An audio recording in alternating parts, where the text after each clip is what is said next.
We all knew something was up when Russ didn't talk to LeBron at Summer League. I mean, obviously there are issues, but then one of the people closest to Russ shockingly gave ESPN a warning. I've seen a lot of unnamed sources, but for a person to say this with their name attached is wild. It tells us how delusional Russ actually is and why no one can get through to him. I am now convinced Russell Westbrook will be traded. So I want to show you guys this quote and then explain what it means for Russ as he heads toward one of the saddest endings of any Hall of Fame player. Last week, Woj dropped a tweet that Russell Westbrook broke up with his agent, Thad Fouché, after 14 years. It's one of those things that like feels important when you see it on your phone, but you're not exactly sure why. Like there's definitely a bigger story here. I mean, Russ has obviously been really unhappy since he got to the Lakers. He's probably embarrassed by how he played, being in trade rumors. He's obviously beefing with LeBron, who wants to trade for Kyrie Irving.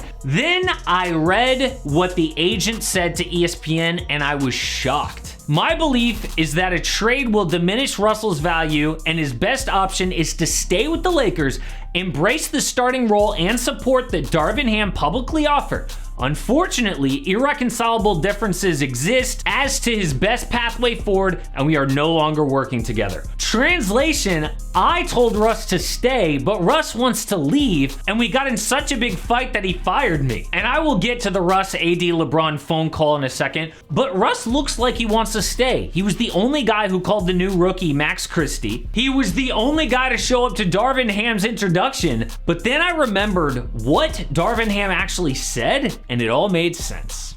I'm going to approach him like I do every player I've ever encountered. We're going to talk about our running habits with the ball, without the ball. Defensively is where you're going to see us make our biggest leaps and bounds. Has there been any discussion among you guys about maybe a change in role for him, maybe coming off the bench? Yeah, I would say yes. Russ and I have had some really, really great one-on-one convos, man. And the biggest word, I think, sacrifice.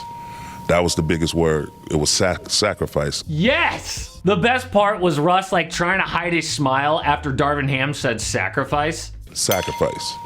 That was the biggest word. It was sacrifice. So it is pretty damn clear that Russ does not want to change. He doesn't want to be a defense-first point guard who plays off the ball. His agent thought that Ham was throwing him a lifeline by giving Russ a starting role, and he should take it. Rehab your image, then earn that next contract after the season's over. But that's not what Russ wants, so they parted ways. And yeah, LeBron's camp leaked that he, Russ, and AD got on a call to make the season work. First of all, what, you can't even FaceTime? Second of all, that was the most transparent damage control ever after how bad it looked at Summer League. So when will they trade Russ? Well, the Nets want at least a 2027 or 2029 first round pick to take him. That would probably work with the Spurs taking Russ into their cap space because obviously he's not going to work with Kevin Durant. Why won't they do that? LA added Lonnie Walker, Troy Brown, Damian Jones, Juan Toscano Anderson, Thomas Bryant, and Max Christie. Definitely younger,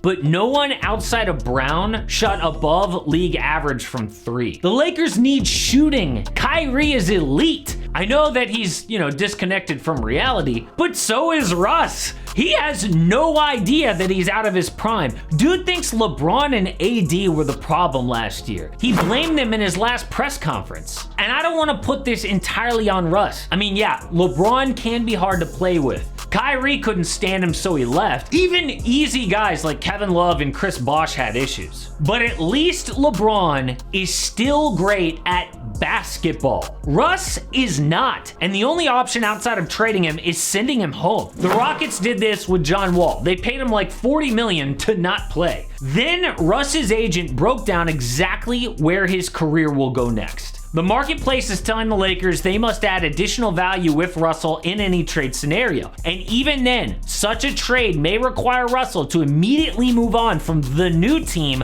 via buyout. So if the Spurs or the Nets or whatever bought Russ out, he would then have to find another team. And who really wants a 34-year-old Russ to drag them to the play-in. That's what happened in DC. The Wizards got the 8th seed and got beat in the first round by the Sixers. NBA teams don't want that. They either want to tank for Wembanyama or try to win a championship. What Russ wants is to get out of the Lakers to a team that he can take over like the Wizards. He wants to prove to everyone that he can still dominate in a system designed for him. Sacrifice. So if Russ does get bought out like his agent says, who would take him? Well, you have to start with the New York Knicks. They are technically in win now mode, even though they don't have a superstar. Julius Randle is not going to drag them to the first round, but getting Jalen Brunson makes it complicated. They sold Brunson on like a big role, and having the ball in Russ's hands would be like playing with Luka all over again. So the next team is the Wizards. There's a rumor that they might try to get Kevin Durant, but if they can't, their only point guard is Johnny Davis, who's a rookie, and there's probably still some good feelings from when Russ was there. Russ knows how to play with Bradley Beal, and Kristaps Porzingis can stretch the floor, which works with Russ's style. What about the Warriors? If Russ was willing to come off the bench, there is no better way to rehab your image than winning. Golden State could use some ball handling off the bench too.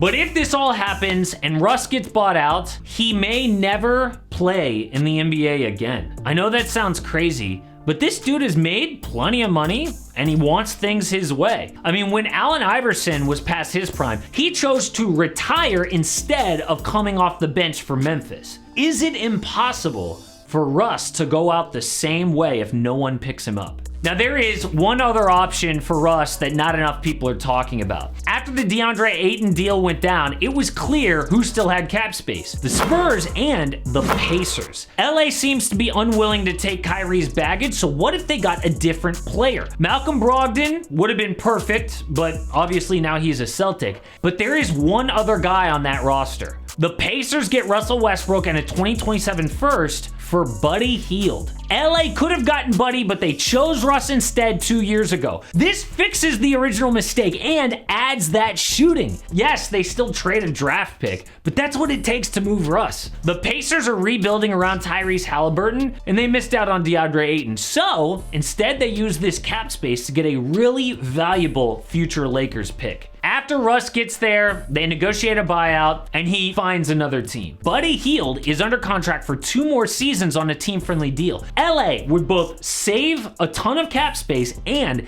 they get a 43% three-point shooter. The only other player they have is like Miles Turner. That doesn't make sense because they got Thomas Bryant already. Another option is a trade to the Houston Rockets for Eric Gordon, who is also a good shooter, and the Rockets are in the market for draft picks. You know, the Celtics were a huge winner this offseason. Not only did they get Malcolm Brogdon, who is perfect for them, they also got Danilo Gallinari, who was really in demand as a free agent after the Atlanta Hawks traded him. For some dumb reason, I did not include them in my offseason winners and losers, but we did go over basically every other team.